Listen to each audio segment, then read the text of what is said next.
चलिए बच्चे स्टार्ट करते हैं। क्वेश्चन नंबर 15 है बेटा। स्टेटमेंट आपको दिख रही है बेटा। Consider the experiment of throwing a die if 3 multiple occurs then throw a die again. If other numbers comes up तो एक कॉइन को टॉस किया जाएगा। देखिए बहुत आसान सा बेसिक क्वेश्चन है बच्चे। इसमें हमारे को सिर्फ सैंपल स्पेस अगर जिसका बन जाता है वो इस क्वेश्चन को बहुत इजीली कर पाएगा। तो सैंपल स्पेस पढ़ते हैं। उसने कहा सैंपल स्पेस के लिए अगर 3 का मल्टीपल है तब एक डाई को दोबारा से थ्रो किया जाएगा। If multiple of 3 comes up throw the die again. अगर 3 का मल्टीपल कौन कौन होता है डाई के अंदर? या तो 3 होता है या 6 होता है।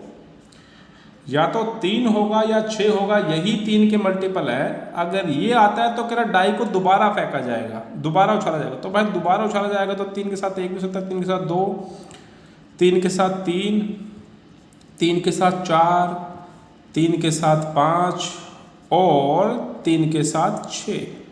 अगर 6 यानी कि 3 का मल्टीपल आता तब भी दोबारा से करा जाएगा। तो 6 1, 6 2, 6 3, 6 4, 6 5 और 6। दोबारा बता रहा हूँ।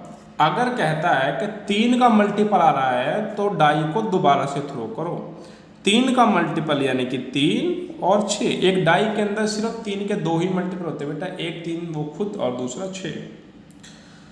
तब तो डाई दोबारा थ्रो हो गई। अब बच गया कौन? कह रहा if other numbers comes up, यानी कि अदर कौन कौन बच गया? 1 बच गया, 2 बच गया, 3 तो चला गया यहाँ, 4 बच गया और आपका 5 बच गया। 1 2 4 5, क्योंकि देखो 1 2 3 4 5 6 ऐसे 6 पूरे जाएंगे बेटा। अगर कोई दूसरा नंबर आता है तो टॉस किया जाएगा एक कॉइन को। अब कॉइन को टॉस करेंगे तो या तो हेड आएगा या टेल आएगा, या तो हेड आएगा या टेल आएगा, या तो हेड आएगा या टेल। सेम काम यहाँ है, या तो हेड या फिर टेल। लीजिए जी सैंपल स्पेस आपका बन करके तैयार है।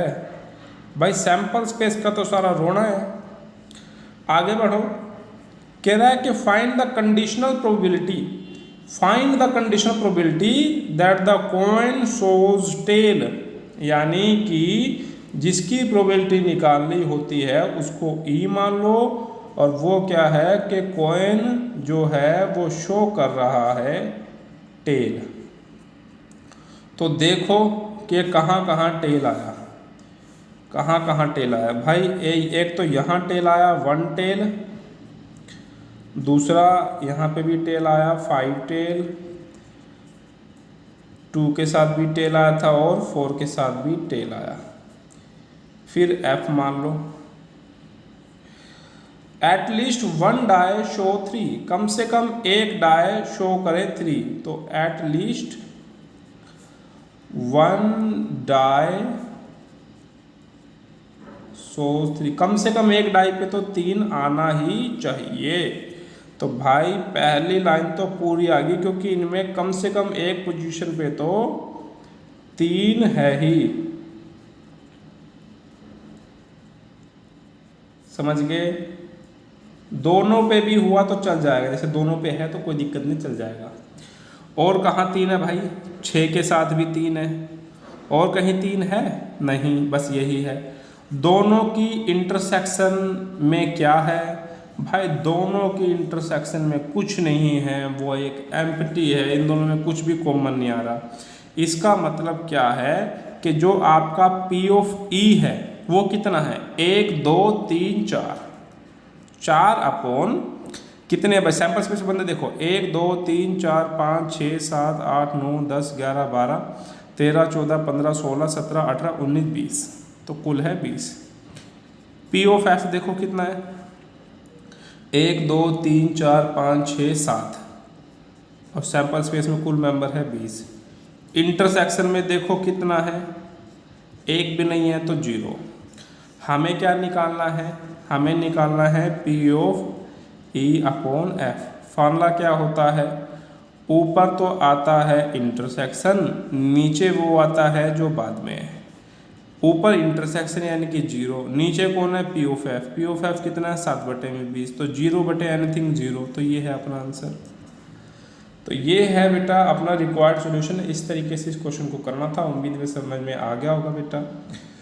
वीडियो को लाइक शेयर करें, चैनल को सब्सक्राइब करें, जुड़े रहिए बेटा मानव मैथ क्लासेस के साथ। मिलते हैं कुछ ऐसे ही क्वेश्चंस के साथ नेक्स्ट वीडियो में। क्वेश्चंस को प्लेलिस्ट में देखने के लिए से आपको बेटा ये फ़ायदा होगा कि क्वेश्चन वहाँ सीरियल में मिलेंगे तो आपको ढूंढने की दिक्कत नहीं होगी। इसलिए आपसे रिक्वेस्ट है कि प्लेलिस्ट का इस्तेमाल कीजिए। मिलते हैं बेटा अगले वीडियो में, तब तक के लिए जय हिंद जय भारत।